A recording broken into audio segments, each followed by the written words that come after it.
CPM ജില്ലാ സമ്മേളനത്തിന് മുന്നോടിയായി കട്ടപ്പന ഏരിയയിൽ നടക്കുന്ന സെമിനാറിന്റെ സംഘാടക സമിതി രൂപീകരിച്ചു. എം.എം. മണി MLA യോഗം ഉദ്ഘാടനം ചെയ്തു. പുത്തൻ സാമ്പത്തിക നയങ്ങളും കാർഷിക പ്രതിസന്ധിയും എന്ന വിഷയത്തിൽ 15-ാം തീയതി വൈകിട്ട് 4-ന് കട്ടപ്പനയിൽ നടക്കുന്ന സെമിനാർ CPM കേന്ദ്ര കമ്മിറ്റി അംഗം ഡോക്ടർ TM തോമസ് ഐസക് ഉദ്ഘാടനം ചെയ്യും. CPM ഇടുക്കി ജില്ലാ സമ്മേളനം ഫെബ്രുവരി 4, 5, 6 തീയതികളിൽ തൊടുപുഴയിലാണ് നടക്കുന്നത്. ഇതിന് മുന്നോടിയായിട്ടാണ് സെമിനാറുകൾ സംഘടിപ്പിക്കുന്നത്.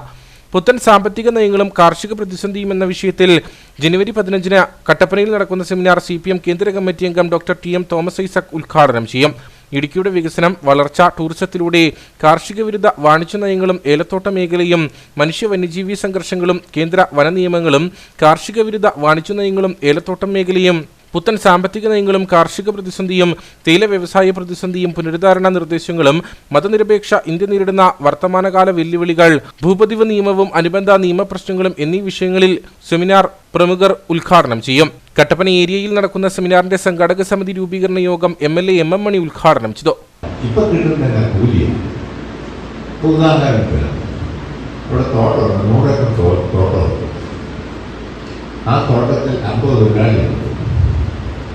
അമ്പത് തൊഴിലാളിക്ക് കൂലിയും വേലയും ആനുകൂല്യവും എല്ലാം കൊടുത്ത് ബോണസ് കമ്പനി ആനുകൂല്യം എല്ലാം കൊടുത്തു കഴിഞ്ഞാൽ ലാഭം കിട്ടും. യഥാർത്ഥത്തിൽ ലാഭം കിട്ടുന്നതിനാണ് തൊഴിലാളി അധ്വാനിക്കുന്നതാണ്. എന്നാൽ തോട്ടം വാങ്ങിക്കാൻ മുതൽ മുടക്ക് നടത്തുന്ന തൊഴിലാളിയും അയാൾക്കൊരു മുതൽ മുടക്കുണ്ട്.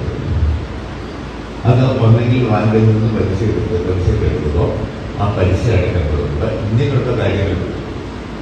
അത് കഴിഞ്ഞാൽ അതടച്ചു കഴിഞ്ഞാൽ മാത്രം കിട്ടുന്ന നിശ്ചമൂല്യമാണ് ലാഭമായി എടുക്കുന്നത്. ജില്ലാ കമ്മിറ്റി അംഗം VR സജി അധ്യക്ഷനായിരുന്നു. ജില്ലാ സെക്രട്ടറി CV വർഗീസ് മുഖ്യപ്രഭാഷണം നടത്തി. ജില്ലാ കമ്മിറ്റി അംഗം KR സോദരൻ, ഏരിയ സെക്രട്ടറിമാരായ മാത്യു ജോർജ്, TS BC തുടങ്ങിയവർ സംസാരിച്ചു.